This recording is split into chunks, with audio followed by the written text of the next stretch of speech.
The late 19th and early 20th centuries were a time of great change and upheaval in Germany. The country was rapidly industrializing and its cities were growing at an unprecedented rate. Factories sprang up and the urban landscape transformed almost overnight. The hustle and bustle of city life became the new norm, with people flocking to urban centers in search of work and opportunity. Amidst this whirlwind of progress and modernization, the old aristocratic order clung fiercely to its traditions. The nobility, with their grand estates and centuries-old customs, sought to maintain their status and influence in a rapidly changing world. They held on to their way of life with a tenacity that was both admirable and at times anachronistic. Yet, amidst this modernization, the old aristocratic order clung fiercely to its traditions. One such tradition, steeped in a history of honor and violence, was the Mensur, a form of academic fencing practiced by university students. This ritual was more than just a sport. It was a rite of passage, a test of bravery, and a demonstration of one's commitment to the values of the aristocracy. The Mensur was not just about winning or losing, it was about honor, courage, and the willingness to face danger head on. Imagine a time when a man's worth was measured not by his wealth or status, but by his courage and willingness to face danger. The dueling scar, known as a Schmiss, was not a disfigurement, but a badge of honor, a testament to one's character, and a symbol of belonging to an exclusive elite. In this era, the dueling scar, known as a Schmiss, was not a disfigurement, but a badge of honor, a testament to one's character, and a symbol of belonging to an exclusive elite. These scars were worn with pride, a visible mark of one's bravery and adherence to the aristocratic code. The Mensur and the Schmiss were emblematic of a time when tradition and modernity clashed and the old ways fought to remain relevant in a rapidly evolving world. In this era, the dueling scar, known as a Schmiss, was not a disfigurement but a badge of honor, a testament to one's character and a symbol of belonging to an exclusive elite. These scars were worn with pride, a visible mark of one's bravery and adherence to the aristocratic code. The Mensur and the Schmiss were emblematic of a time when tradition and modernity clashed and the old ways fought to remain relevant in a rapidly evolving world. In the rigid social hierarchy of Imperial Germany, the dueling scar held immense significance, particularly among the upper classes and military officers. These scars, known as Schmiss, were not merely physical marks, but symbols of a man's valor and his place within society. They were often acquired during academic fencing duels, a tradition that was deeply embedded in the culture of German universities. It was a visible mark of courage, signifying that a man was willing to risk injury or even death to defend his honor.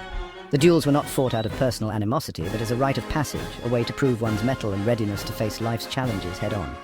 These scars were worn with pride, displayed openly as a testament to one's bravery and social standing. They were a badge of honor that set the wearer apart from those who had not undergone the same trials. In many ways, the dueling scar was a social currency, a visible proof of one's courage and commitment to the values of the elite. A young man bearing such a scar was seen as someone who possessed the qualities of a leader: courage, discipline, and a strong sense of honor. These attributes were highly valued in the hierarchical society of the time, where leadership and bravery were essential for maintaining one's status and influence. These scars were not seen as disfigurements, but as marks of distinction, setting them apart from the ordinary and marking them as members of a privileged and exclusive fraternity. The dueling scar was a testament to a man's journey through the trials of youth, his readiness to face adversity, and his rightful place within the upper echelons of society. It was a visible reminder of the values that define the elite: bravery, honor, and an unwavering commitment to one's principles.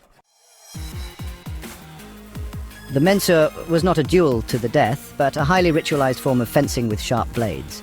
Originating in the 16th century, it was practiced by university students in Germany and Austria. Unlike other forms of fencing, the Mensur was not about defeating an opponent, but about demonstrating one's bravery and resilience. Participants wore protective gear, but their faces and necks were left exposed, making scars almost inevitable. The protective gear included padded jackets and gloves, but the face and neck were intentionally left vulnerable. This was to ensure that the duelists would receive visible marks of their courage. The weapon of choice was the Mensurschlager, a sharp blade designed to inflict superficial wounds rather than fatal injuries. These blades were meticulously crafted to ensure they were sharp enough to cut, but not to kill. The focus was on skill and precision rather than brute strength. The goal was not to kill or even seriously injure one's opponent, but to demonstrate courage and composure under pressure. Each strike and parry was a testament to the duelist's mental fortitude and physical control. The Mensur was as much a psychological challenge as it was a physical one. The ability to withstand pain and fearlessly face the blade was seen as the ultimate test of character. Duelists were admired for their stoicism and their ability to remain calm and collected even when faced with the threat of injury. The scars received during these duels, far from being shunned, were worn as badges of honor, signifying membership in a select brotherhood. These marks were a visible reminder of the duelist's bravery and their commitment to the traditions of the Mensur. They were a source of pride and a testament to the individual's strength and resilience. The tradition of dueling and the significance of the dueling scar permeated German society, from the highest echelons of power to the university campuses. Otto von Bismarck, the Iron Chancellor who unified Germany, was said to have been proud of his dueling scar, seeing it as a symbol of his strength and determination. University students, eager to prove their mettle and gain acceptance into prestigious fraternities, embraced the Mensur with fervour.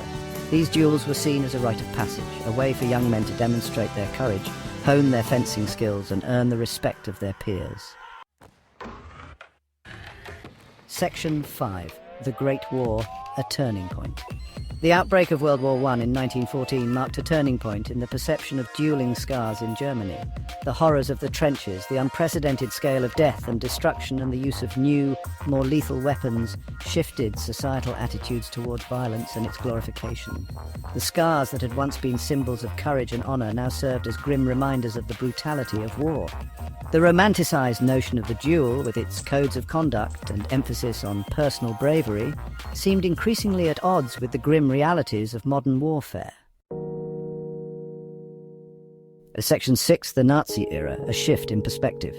The rise of the Nazi regime in the 1930s further eroded the tradition of academic fencing and the social significance of dueling scars.